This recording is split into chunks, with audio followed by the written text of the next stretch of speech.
Now let's discuss about cyclotron. Cyclotron is a device. इसका main purpose क्या है? To obtain very high speed charge particles. To obtain very high speed charge particles. तो ऐसे high speed charge particles का क्या करेंगे? These high speed charged particles are used in nuclear reactor. Nuclear reactor में इनका use होता है to bombard the radioactive substances and to generate energy there, and many different uses are there. Cyclotron का purpose है to obtain very high speed charged particles. इसमें हम जो principal use करेंगे, चलो पहले इसका कंस्ट्रक्शन देख लेते हैं. नहीं तो प्रिंसिपल लिख लेते पहले. चलो let's see the principle. Suppose it uniform magnetic field है, such that field lines are perpendicular to pinot board and emerging out. एक यूनिफॉर्म मैग्नेटिक फील्ड है, let's say of intensity B bar. A uniform magnetic field of intensity B bar, pinot board, emerging perpendicularly from pinot board. ऐसे uniform electric field में charge particle with charge Q enters perpendicularly. Obviously it describe the circular path. It describe a circular path. अब ये circular path की बात करें तो ये circular path के लिए नेसेसरी सेंटीमीटर फोर्स कौन देगा? तो necessary centimetre force provided by, ये आगे हमने टॉपिक में लिया था वही, provided by magnetic force Fm. So mv square by r is equal to qvb. Therefore radius of the circular path will be mv upon qb. बराबर है. therefore the radius of circular path will be equal to mv upon qv. now thus जितना speed बढ़ेगा उतना radius of circular path बढ़ेगा. as the speed of the charge particles increase it describes motion of bigger circle. Okay. दूसरी बात, इसी को दूसरे angle से लेते हैं. mv square by r is equal to qvb.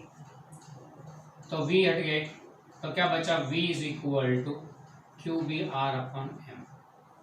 But v equal to R omega, where omega is 2 pi F, F N frequency, तो रख देते हैं यहाँ पे. तो therefore r into 2 pi F is equal to Q B R upon M. यानी frequency of charge particle जो revolve हो रहा है उसकी फ्रीक्वेंसी कितने रिवॉल्यूशन की? फ्रीक्वेंसी ने कितने number of revolutions done in 1 second, पर सेकेंड कितने रिवॉल्यूशंस करेगा, वो फॉर्मूला आ जाएगा QB upon 2 pi M. Okay. तो अगर स्पीड बढ़ेगी thus speed increases, thus as speed increase F does not change, क्योंकि F does not depend on the speed. Frequency of motion कितने राउंड मारेगा, that does not depend on this speed. Clear. तो अगर particle की speed बढ़े तो circle बड़ा बनेगा पर फ्रीक्वेंसी चेंज नहीं होगी. यानी कितने राउंड मारता है पर second that will not change. If you increase speed तो बोलेंगे ज्यादा फास्ट चलेगा तो ज्यादा सर्कल मारेगा, नहीं, सर्कल तो उतना ही मारेगा, रिवॉल्यूशन तो उतना ही करेगा. तो फिर स्पीड कहाँ कॉम्पेंसेट होगी? बड़े सर्कल मारेगा, बड़े राउंड मारेगा. एज यू इंक्रीज स्पीड छोटे राउंड के बदले बड़े राउंड मारेगा, पर नंबर ऑफ राउंड्स तो वही रहेंगे, उतने ही रहेंगे.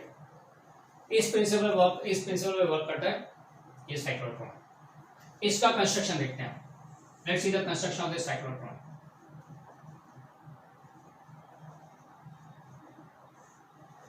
अब यहाँ पे हम लोग दो एंगल से देखते हैं, एक तो टॉप से देखेंगे, दूसरा साइड से देखेंगे. Here we take a cylindrical container, यानी उसको अगर साइड से देखें तो ऐसा कुछ दिखेगा. हाँ, सॉरी टॉप से देखते हैं तो यूं ऐसा दिखेगा सर्कल.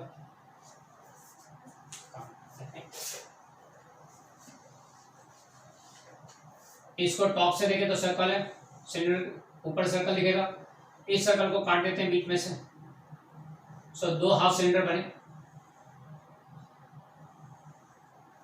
बराबर. ये सिलेंडर है, उसको काट दो तो दो सिलेंडर के दो पार्ट बनेंगे. इसके शेप कैसा है? डी जैसा है. तो इन दो को डी बोलते हैं, डीज प्लूरल में. So 2 dees are created. Okay. Side से देखो तो ऐसा दिखेगा, ये 2 डी. साइड से देखो तो ये दिखेगा, ये गैप है बीच में, ये बीच में गैप है. ओके. फिर दिस ये डी के these are subjected to magnetic field. कैसे? एक मैग्नेट का पोल ऊपर की तरफ, दूसरा पोल नीचे की तरफ। अब यहाँ बताएं अगर ऊपर का पोल तो नीचे डी नहीं दिखेगा एंड उसके नीचे दूसरा पोल होगा। इससे फिगर हम साइड से देख रहे हैं। ये सपोज नॉर्थ पोल है तो ये साउथ पोल हो गया। Uniform magnetic field is supplied here. Okay, तो these are subjected to uniform magnetic field. Even यहाँ पे हम लोग एक एसी सोर्स लगाते हैं, एसी बैटरी। तुम बोलोगे एसी बैटरी मतलब क्या? We have seen the battery like this up till now. Chapter number 3 से चालू किया तो बैटरी ऐसा कुछ देखा है। बैटरी का ये फिक्स पॉजिटिव टर्मिनल, ये fix negative terminal and current का direction positive negative within the circuit, positive emerging and negative entering. ऐसा करंट होता है सर्किट में। ये सर्किट की बात करें तो एक ही डायरेक्शन फिक्स है करंट का, इसको बोलते हैं डायरेक्ट करंट डीसी। एंड ये हो गया डीसी सोर्स यानी कि बैटरी। और दूसरा एक एसी सोर्स होता है। एसी सोर्स को यूं बताते हैं, we show it by this way. अब एसी सोर्स में किसी मोमेंट पे ये पॉजिटिव तो ये नेगेटिव होगा। एसी सोर्स है इस बैटरी में, एसी बैटरी में एक एंड पॉजिटिव दूसरा एंड नेगेटिव है, तो करंट का डायरेक्शन ऐसा मिलेगा पॉजिटिव नेगेटिव।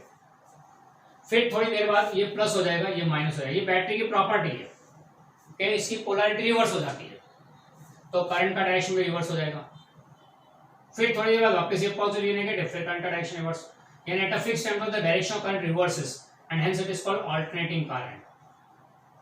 अल्टरनेटिंग करंट यानी कि एसी। अल्टरनेटिंग यानी changing direction at a fixed time interval. एक फिक्स टाइम पे अपनी डायरेक्शन रिवर्स करता रहता है।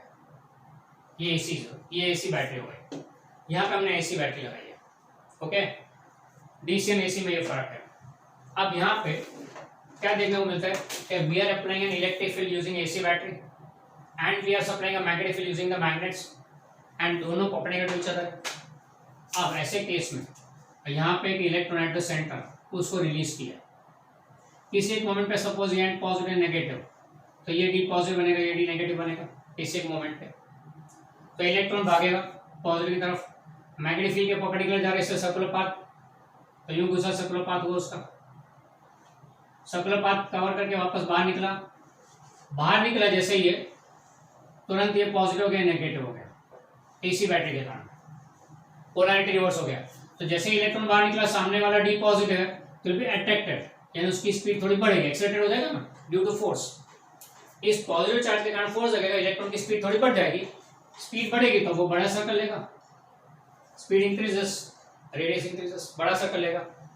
बड़ा सर्कल लेके जब बाहर निकला तब ये पॉजिटिव हो गया, ये नेगेटिव हो गया,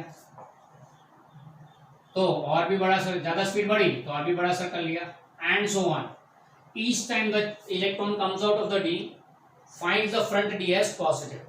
Each time the electron comes out of its D, it finds the opposite D as positive, and हर बार उसकी स्पीड बढ़ेगी तो हर बार उसका सर्कुलर पाथ की साइज बढ़ेगी। स्पीड बढ़ रही है, साइज भी बढ़ रही है उसके सर्कुलर पाथ की। Frequency will not change, speed बढ़े तो भी। तो जो फ्रीक्वेंसी है जितने राउंड मारेगा उतने तो मारेगा, यानी इसकी फ्रीक्वेंसी और इसकी फ्रीक्वेंसी दोनों मैच कर दो तो काम होगा। At the every end of half cycle polarity reverses, वो भी बाहर, सामने वाला भागेगा उसको, एंड सो ऑन। तो what we find that speed बढ़ते बढ़ते एज पे आ गया, एक प्रॉपर मैग्नेटिक फील्ड अप्लाई करके उसको बाहर निकाल दिया, तो जो बाहर निकला वो कैसा होगा? High speed charge particle, high speed electron बाहर आएगा। क्लियर? तो this how any charge particle high speed can be obtained, and speed काफी हाई मिलती है यहाँ पे। ओके, तो दिस हाउ इट वर्क्स। हाँ, स्पीड बढ़ती जाएगी, सर्कल बड़ा होता जाएगा, पर फ्रीक्वेंसी डज नॉट चेंज। तो ये साइक्लोट्रॉन की फ्रीक्वेंसी और एसी की फ्रीक्वेंसी दोनों मैच होनी चाहिए।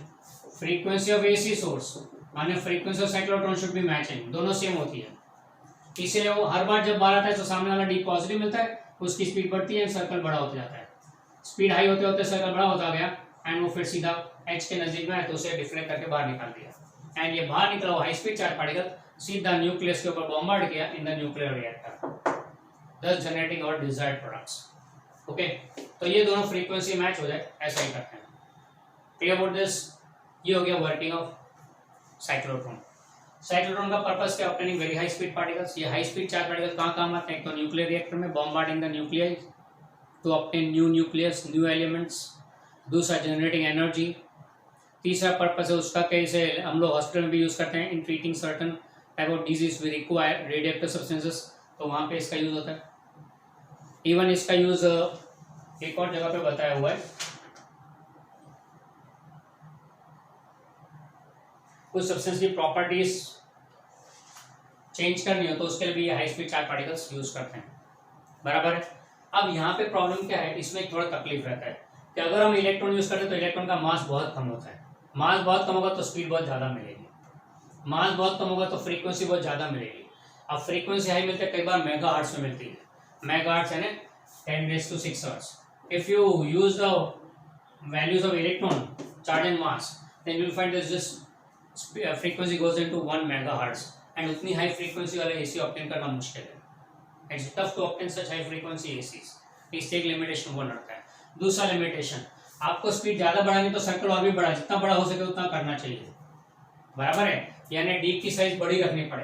अब डी की साइज बड़ी रखे उसका प्रॉब्लम नहीं है, पर obtaining uniform magnetic field on a larger area is little bit tough, क्योंकि मैग्नेट की मैग्नेटिज्म सेंटर पे ज़्यादा कॉन्सेंट्रेट होती है, इससे एच पे कम रहती है, तो इससे उतनी broader uniform magnetic field, broader magnetic field तो मिलेगा पर uniform magnetic field broader region में ऑब्टेन करना मुश्किल है। इस ऐसे लेवल पे साइक्लोट्रॉन का लिमिटेशन आ जाता है, बराबर है।